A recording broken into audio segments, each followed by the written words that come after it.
Okay, hello, greetings and welcome. Alright, so the initiation process. We've gone through the outlines of the stages and how the whole initiation process is about harvesting stillness. Now, this collection of types of stillness needs to be understood as a reflection of the form or the meditation object that you're working with. So every meditation technique, whether it's a mantra, whether it's a sacred sound, whether it's a prayer, whether it's observing the breath, there's a meditation object of some type involved. And that object is inherently empty. There's a vacuum underneath it. That vacuum is a reflection of the form. So 1 pound of gold has a negative 1 pound vacuum. And by doing the practice, everything becomes still. That's the first sign. Everything slows down, you start releasing space, there's a quality of stillness there.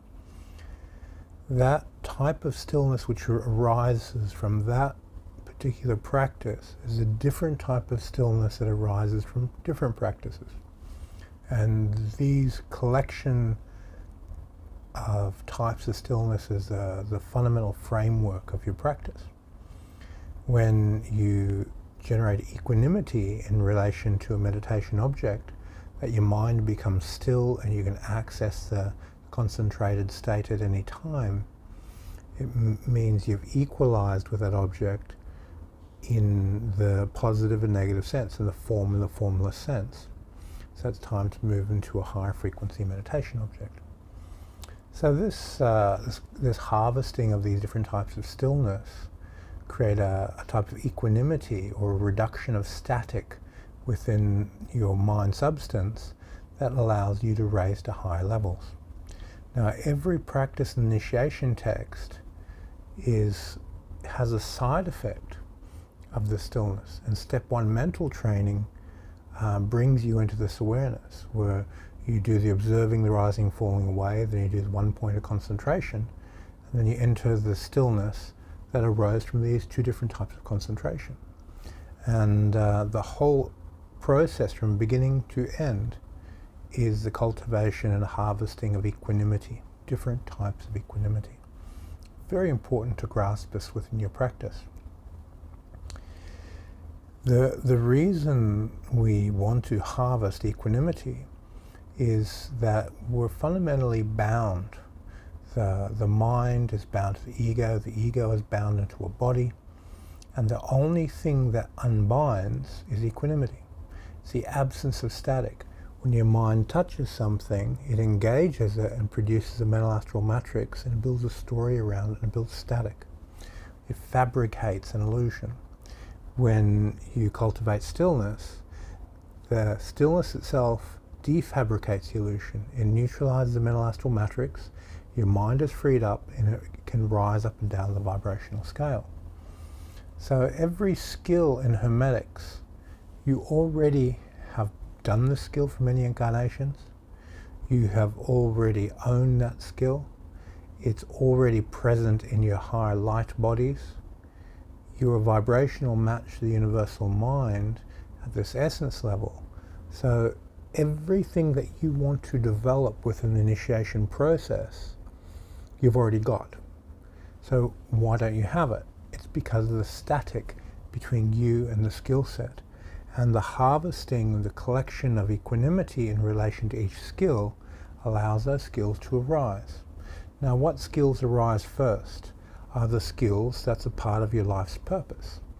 They're skills that's a part of your genetic propensity, that you just have a natural ability to do that particular thing. It's these types of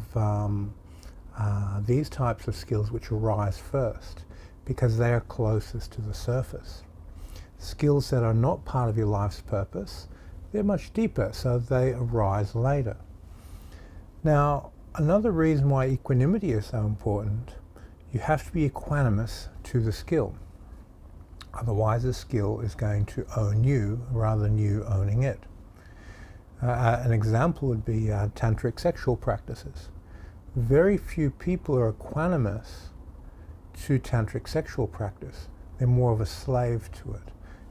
They're curious about it, they have these sexual urges, they want to follow that up, they want to make it a spiritual practice, and the practice owns them. They're not cultivating stillness. So before you enter into these tantric sexual practices, it's very important for you to be equalized with the practice itself. So you're harvesting stillness. And because this is one of the most intense things you can do is the sexual act, and then apply alchemy to raising the energies up through the vibrational scale during tantric practice. This stillness is very difficult to achieve. But when you do achieve it, you get this counter force between the forces above your crown and your base, which bring these forces down and those forces up. So it allows for a very deep transformation of your being. So there's a skill in learning to understand the type of stillness that arises from every practice that you do, and how this stillness awakens your potential. It awakens who you really are. It awakens you to your light body, that you are a being of light. And this is the fundamentals. Remember, there are no doctrines. Franz Barden just gives training techniques to generate understanding. He's not asking you, you've got to believe this, you've got to believe that. It says, practice the exercise, journal the result, refine the method. And then keep going, keep repeating, repeating, repeating. And you develop your methods based around your life's purpose. So if you're a guitarist, a musician, Franz Barden doesn't talk about that in his book. But the moment you pick up the guitar and you start concentrating, you have the sound and the rhythm that you're generating, you have the concentrated mind, and then underneath that concentrated mind is profound stillness. But you can't see the stillness while you're playing the music. But if you play the music in a very concentrated way, then you put the guitar down and then look at the nature of your own mind, what is accumulated under your mind. Due to that concentration, there'll be a very vast accumulation of stillness. If you enter into that stillness, you open the door to your musical genius. It'll be able to come forward. But you have to recognize and harvest the stillness underneath the skill. Now, Barden doesn't talk about that in his book, but fundamentally, we're applying these principles. Remember, this has no doctrine, has no fundamental beliefs that things have to be like this. It just says, test this and find out what happens. Test this and find out what happens. Everything's testable and verifiable through your direct experience. This is very, very important for anyone who's very serious about practice. You never believe anything until you've validated it, verified it for yourself. This means there is no doctrine, there is just universal laws and methods for aligning your mind to universal laws. So if you're a physicist and you're working with a particular idea within physics, you're going to have the intellectual part of the mind, which comes into resonance with the idea and is thinking about it. Then you have the intuitive part of the mind, which expands beyond that space, has a knowing about it, a sense of, I know this is correct, how do I mathematically prove it? In the case of Einstein, with many of the things he intuitively knew to be correct, it took him years to do the mathematics and to provide the proof that it was correct. So the intuitive mind learns instantly, there's a knowing. The intellectual mind has to fabricate inside form to generate the mathematics, the understanding, the intellectual side of the coin.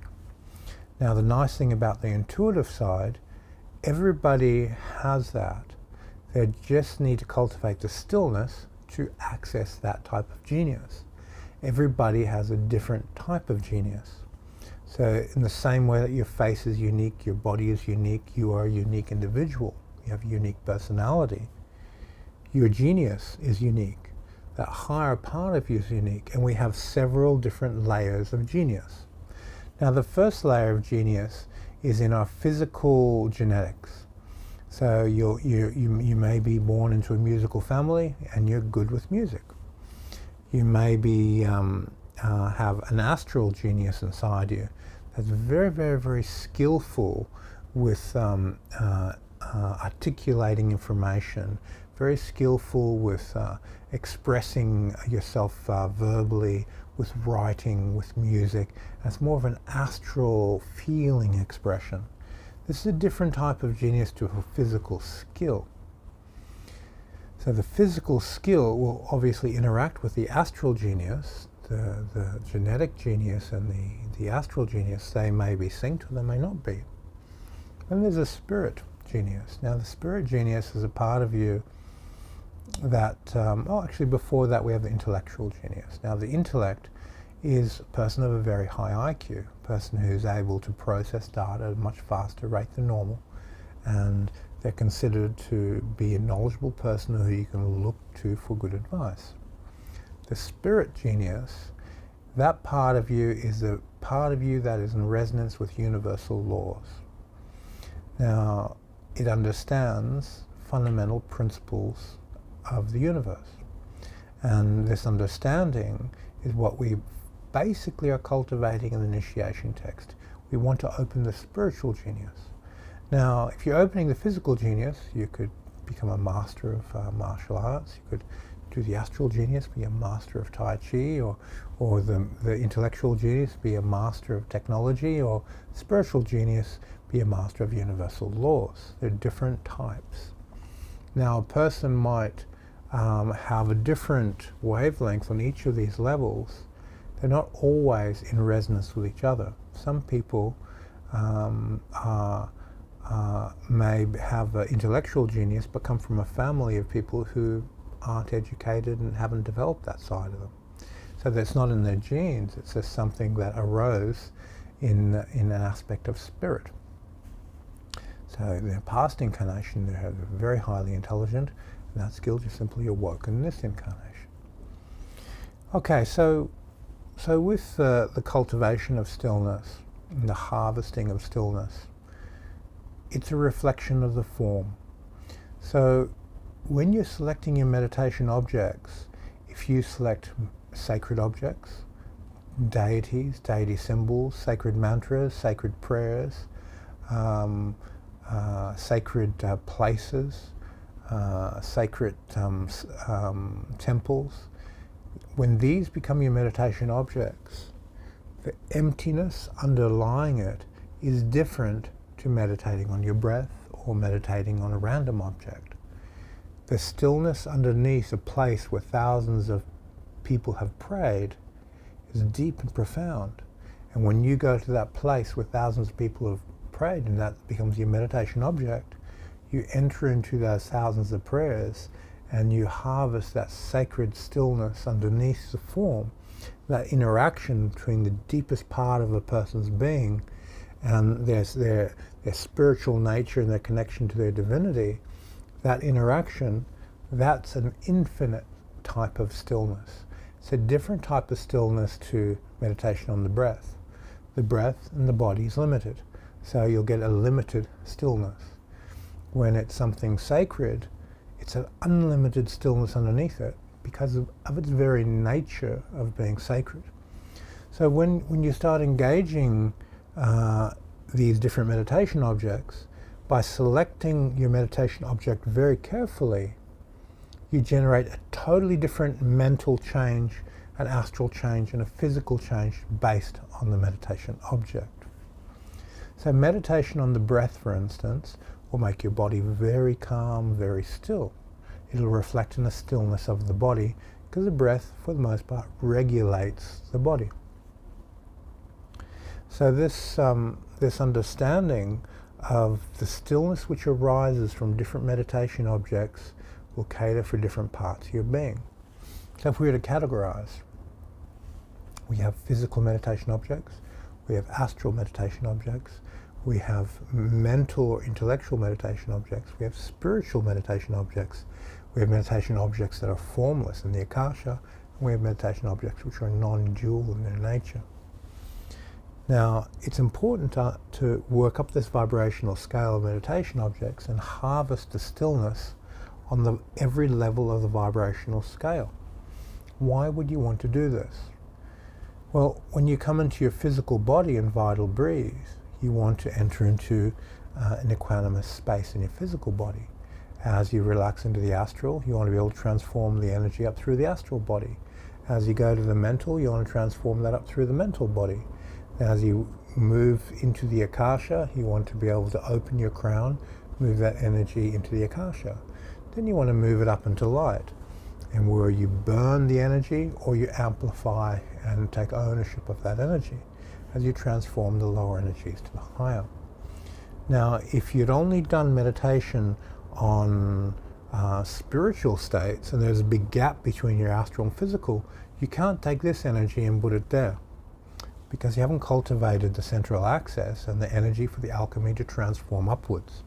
So we need this vibrational scale, this layering of layers of the physical, layers of the astral, layers of the mental, into the akasha, into non-dual light, so that when you activate your library of stillness and you start raising lower energies to the higher, you're releasing time, you're releasing space, you're going to infinity, and you're going into your true nature, a being of light.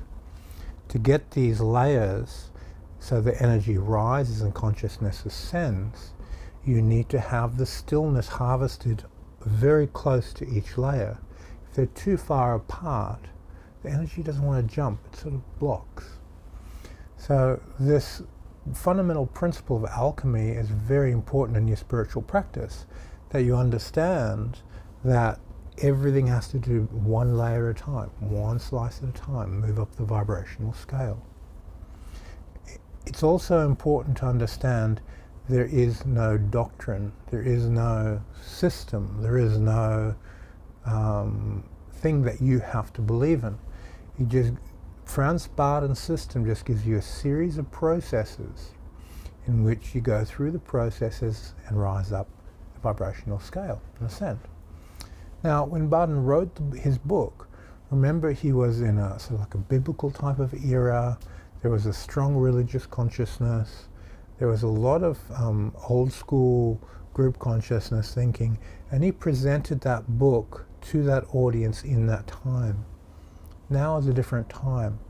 So you need to look at the individual components in a principle-based orientation. So when he says, a person should have courage, a person should have this quality or that quality, what does that tuning fork do in your astral body to cultivate a type of stillness?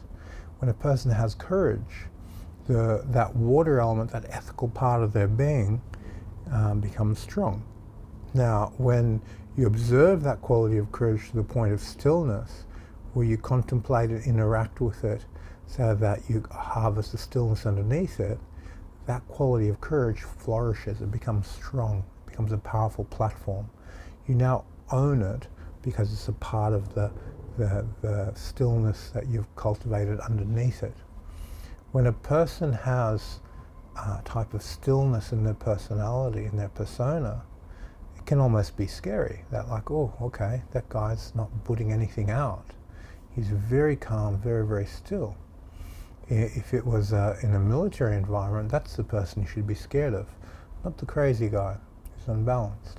It's the person who's cold steel. So if you're a martial artist, you want to look at every particular skill set that you have and be able to observe yourself perform the skill set. So how do we do this? So let's say you're doing an arm lock where you grab the arm, you lean back and you crank on the elbow and the person taps. Now, as you go through the drill, I want you to expand your mental space and observe yourself do it. So rather than you doing it, you're watching your body do it. So you create a bit more space around you and you look at it from me perspective, then you look at it from feeling your partner's perspective, then you look at it from the fly on the wall perspective, then you look at it from the perspective of space. You put your mind there, you put your mind there, you put your mind there, as you crank on your partner.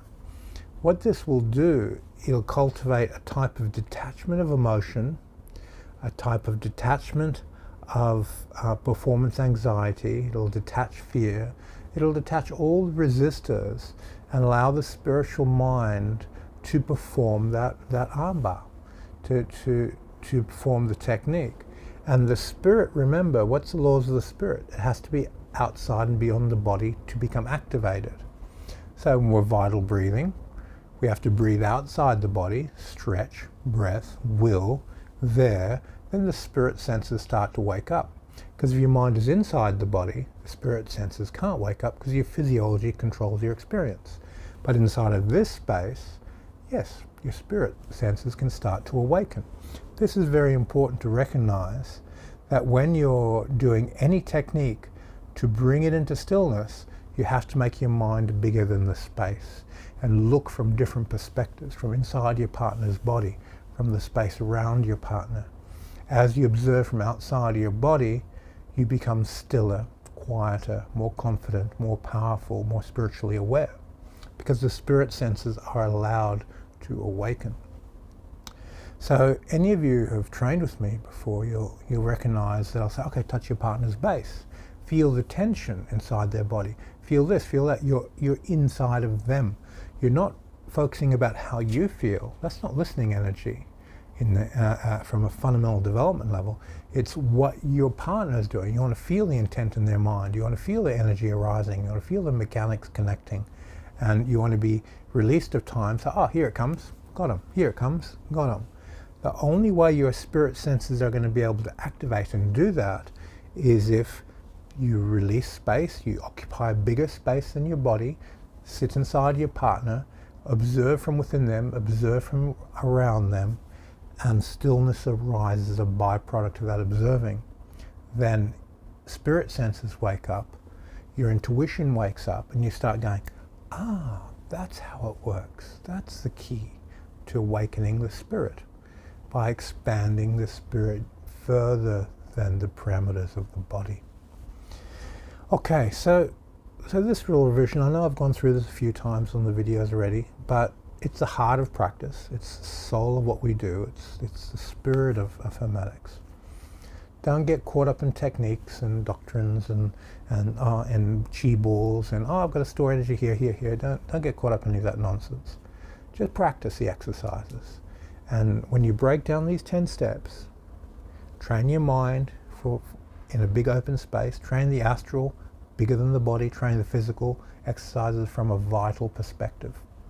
So vital breathe for all the physical training, astral breathe and occupy astral space in the astral field for the astral, and for the mental, occupy a big mental space.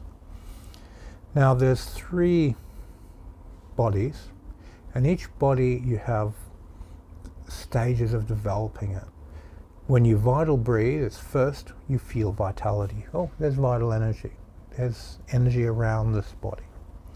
Then you feel there's a center of gravity of this energy in your body. And from that center of gravity, you do the expand like a balloon, compress into the center of gravity, expand like a balloon. You play dozens of different exercises to play with vital energy. And there are hundreds of exercises out there for vital energy training. And they're a lot of fun. But you don't need all of them. You just need to look at vital energy from the lawfulness of how vital energy functions. Now, from there, we've gone, okay, the whole body breathes vital energy. I have a center of gravity, and there's a field. These 3 fundamental qualities.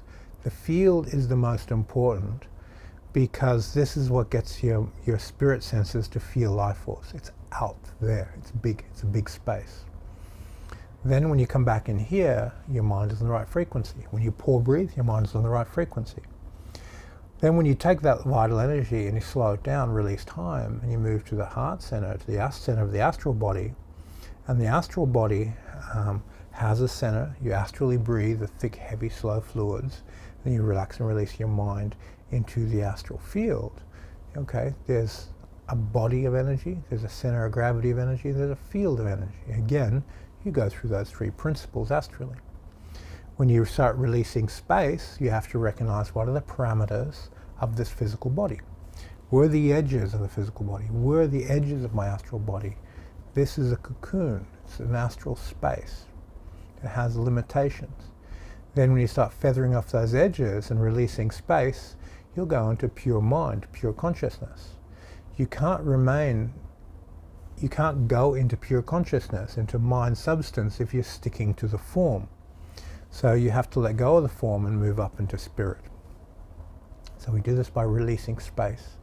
This one is actually very easy because when you daydream, you're in the mental body, you're in mental space. So all you have to do is go into mind substance, relax and release out. Whereas the center of mind, the pineal gland, the middle of the head, it expresses through the third eye, mainly through eye consciousness and out through the other gates. So you have the field of the mental space, and it's not so much of a field as it is the universal mind substance itself. Then you have the center of gravity, and then you have the consciousness that pulls you and keeps you stuck to your body. So you'll have a 1, 2, 3 foot possibly mental body radiation out there, depending on the personal zone of the area, type of environment you're living in. Rural people have a much broader mental body. City people, it's much more contracted, much more pulled in. So in the city, people have a very half-inch to 1-inch vital level, 6 to 12-inch astral, and the 12 to 24-inch mental. Where those numbers will double when you're in a forest, healthy environment.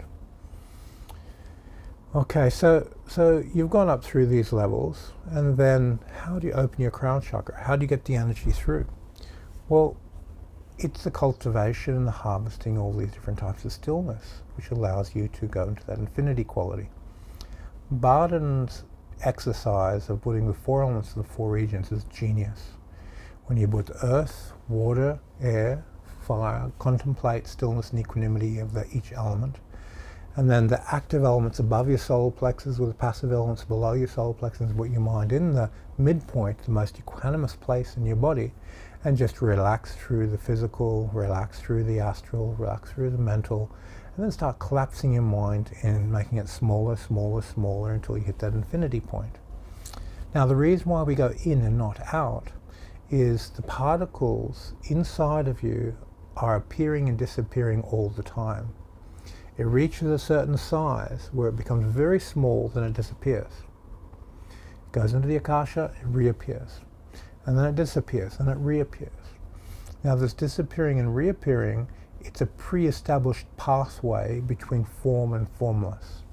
And it can only happen through collapsing your mind inwards to the point of stillness, making your mind smaller and smaller and smaller, till you vibrationally match these particles which are appearing and disappearing, and then it sucks you, like you're collapsing inwards, into an infinity quality. It cracks the shell. It's much more difficult to do this in an outward direction. It's much easier to do it inward.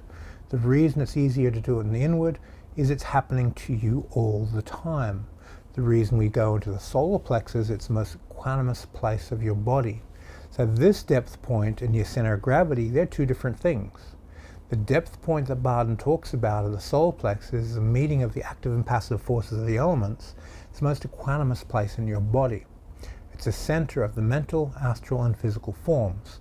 When you put it all together, this forms the type of center of gravity of the Akasha. Now the Akashic center of gravity of your physical center of gravity means that things are going to come in and out of form physically. In your heart, they're coming in and out of form astrally, and in the mental, the mind substance and the mind formations are coming in and out of Akasha, based on the Akashic blueprint, or the etheric body. So going to this place and following the natural rhythms of the basics of physics, really, this is a proven thing. This is how things work. They're appearing and disappearing all the time. As soon as you start tuning into this, if you're Buddhist, you'll start reading the Heart Sutra.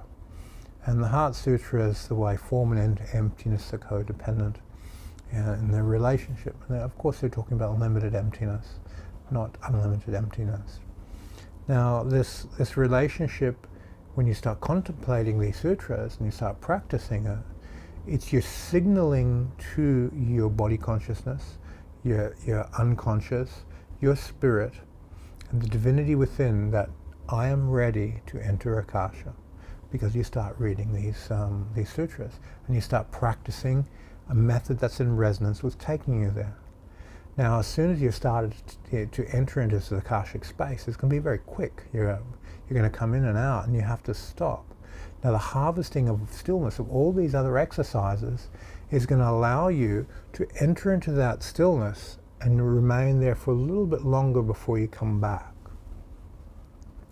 Now every pore on your body becomes a depth point, where you take that feeling of infinity and you just pore breathe it in and pore breathe it out. And as you enter into that Akashic trance, there's a feeling infinity there, there's a timeless, spaceless quality, and Akasha appears dark violet clairvoyantly. So you make a ritual of association, you draw the infinity in with the dark violet color, you have the feeling of infinity, and then you breathe the infinity out with the dark violet color. And what you're feeling is the Akashic reaction to form. When you accumulate emptiness, it affects the form of your body, and you get a feeling mentally, astrally, and physically. Initially, you're not actually feeling Akasha, you're feeling a response to Akasha, because Akasha is empty. Once you've paid attention to Akasha for many years, and you've been making Akasha your meditation object, all the subtleties and nuances of types of Akasha start to become evident. And then you can work with these sensitivities to Akasha and what it's relating to, what it's regulating, what it's bringing into form, to develop what we call formless jhana, or formless meditation. And the reason we train formless meditation is it has a profound effect on your mind. It allows your mind to become equanimous when you train the formless side of the coin. Everything in form is allowed to become quiet and switch off. And there is a type of intuitive intellect, there's a common sense to this as you train it. Within every exercise, there's something in your spirit which understands and goes, this makes sense. I understand this. Your spirit knows. And sometimes you can't journal it. You just can't get it out. But inside yourself, you know. You have that inner knowing. So it's important to do your best to journal, but some things just remain unwritten.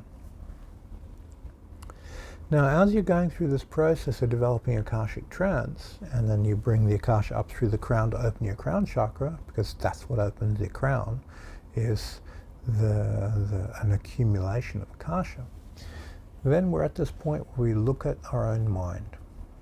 When in Akasha trance, you're not limited to space, you're not limited to form, you're not limited to time.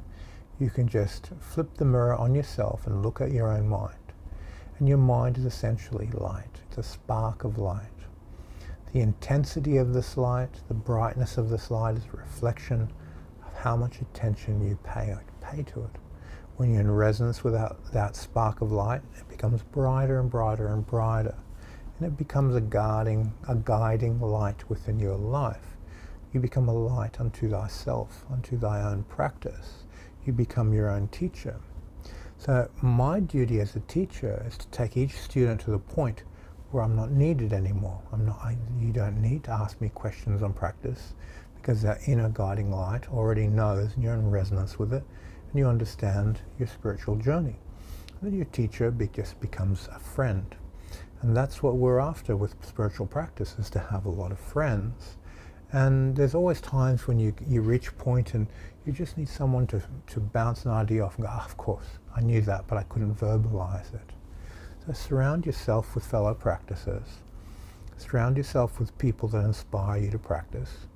And inspire people around you that inspire high intellectual understanding of your path. And then you'll accelerate faster within your path. The Buddha put forward, your friends are the path.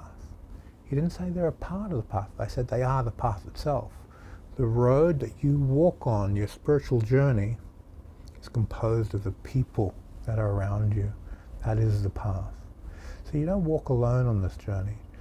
Buddha was an exception. He wasn't the norm. People who train together and support each other and elevate each other, and this stuff needs companionship. You need friends in the path who really understand it, who are serious about practice to develop it. Okay, so a little bit of revision. There is no doctrine. There is nothing to memorize. There is nothing to believe. There is just causation chains that generate spiritual insights, generate astral equanimity, and energy arises in the physical as a result of it. You have a causation chain, so the mind is ascending. You harvest stillness from the physical, astral, mental, akasha, and then into the light bodies. And even inside the light bodies, the entry light bodies are not non-dual light. They're still composed of a rhythmic place in which a person can evolve and grow. The pure non-dual light body is when it's a pure stillness. That's nibbana. That's the end of the road. That's when you're completely released.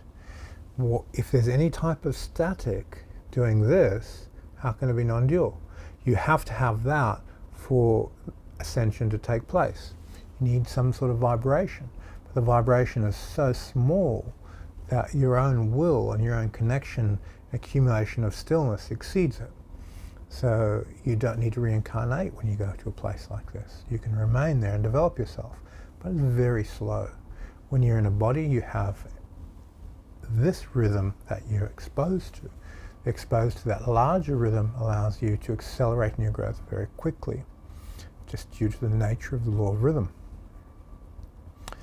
Okay, so I hope this gives some insights into the Hermetic process, into the initiation process, and keep a certain joy and fun within your practice. I've gone through the 4 element paths and how you balance them and so forth. Even though spiritual practice is the only thing you take with you when you die, the spirit itself, so fundamentally, from just a common sense level, it's the most important thing in your life. You need to have a light, childlike heart as you train it. So it's a type of the most serious thing in your life, but you have to be very relaxed and open to create the space and have the fun to grow. If you're too serious, it becomes rigid and you don't grow. But it's the most serious thing in your life. So it's an oxymoron. It's one of these things which, it's a riddle, and you have to solve that riddle. Now in Taoism they have this thing of to return to being a child. You feel like a child, you just enjoy your spiritual practices, you enjoy what you do and you have fun with it. People who take that attitude are able to train all day, they've got unlimited energy, and they're the ones who, they get it. They click. They go, oh, I love this stuff. And being around those types of people are an absolute joy. So create that type of thing within your spiritual practice. Have fun doing it and enjoy the path. Okay. Thank you for your time, and catch you on the next video.